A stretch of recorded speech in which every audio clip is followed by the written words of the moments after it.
Bonjour et bienvenue dans cette nouvelle vidéo, ici Roy Palace, le prof de dessin du net. Et dans cette vidéo, je voulais simplement vous parler d'une astuce dont j'ai eu l'idée en faisant les corrections des dessins de mes élèves. Cette astuce, il s'agit d'une astuce de perspective.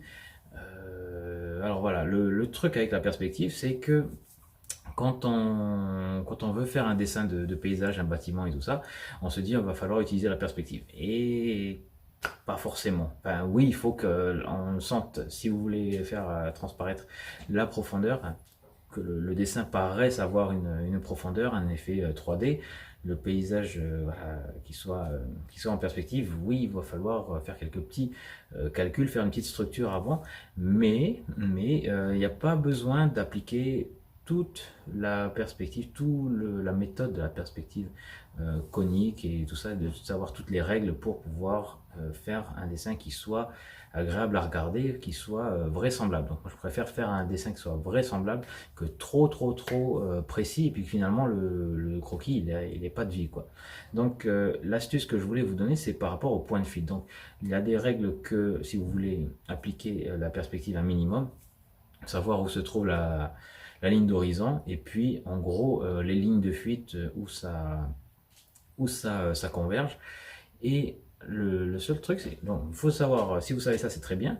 Et il faut savoir que la grande majorité du temps, le point de fuite, il va être en dehors du cadre de la feuille. Donc vous avez votre feuille là, et quand vous allez faire votre paysage, souvent, vous allez remarquer que les lignes de fuite, vous allez tracer des bâtiments et elles vont déborder de la feuille, elles vont se retrouver à l'extérieur complètement.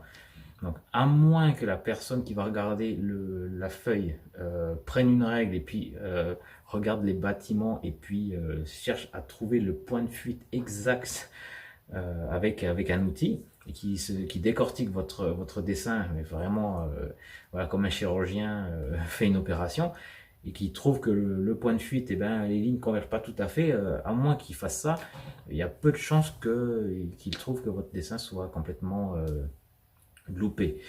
Vous pouvez simplement, alors au lieu de faire le travail de trouver un point de fuite et tout ça, ayez plutôt une zone de fuite. Une zone de fuite, c'est globalement, vous avez les lignes de fuite de vos bâtiments qui convergent à peu près vers cette zone-là. Donc pas un point, mais une zone. Donc quelque chose de plus large.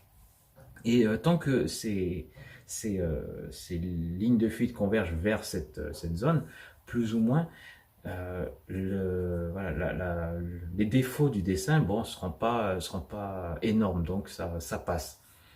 Donc c'est important pourquoi? Parce que si vous prenez trop de temps à faire de la perspective avant de pouvoir dessiner, et ben ça va vous prendre trop de calculs, ça va vous prendre la tête, vous allez vous sentir comme un architecte qui est en train de dessiner alors que vous êtes peut-être juste un croqueur qui aime bien faire des petits dessins. Et donc vous n'avez pas besoin d'appliquer toute la perspective, hein. Ça peut être vraiment très précis la perspective. Donc vous pouvez simplement vous reposer sur la ligne de fuite, les lignes de fuite, la ligne d'horizon, le point de fuite, mais voilà, globalement la zone de fuite.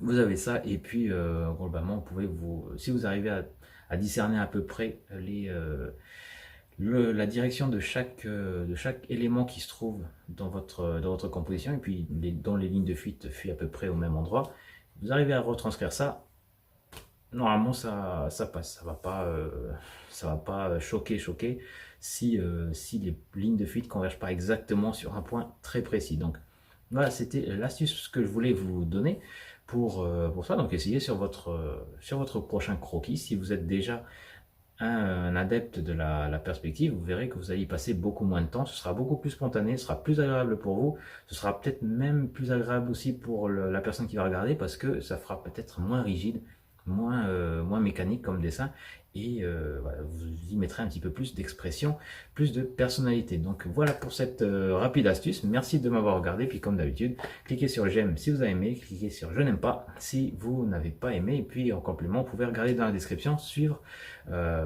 mes autres cours de dessin pour, si vous êtes un amateur qui veut passer à l'étape supérieure, vous avez plusieurs cours dans la description, donc jetez-y un petit coup d'œil. Et quant à moi, eh bien, je vous dis à la prochaine pour un prochain tuto ou alors une prochaine discussion. Portez-vous bien et à la prochaine. Ciao.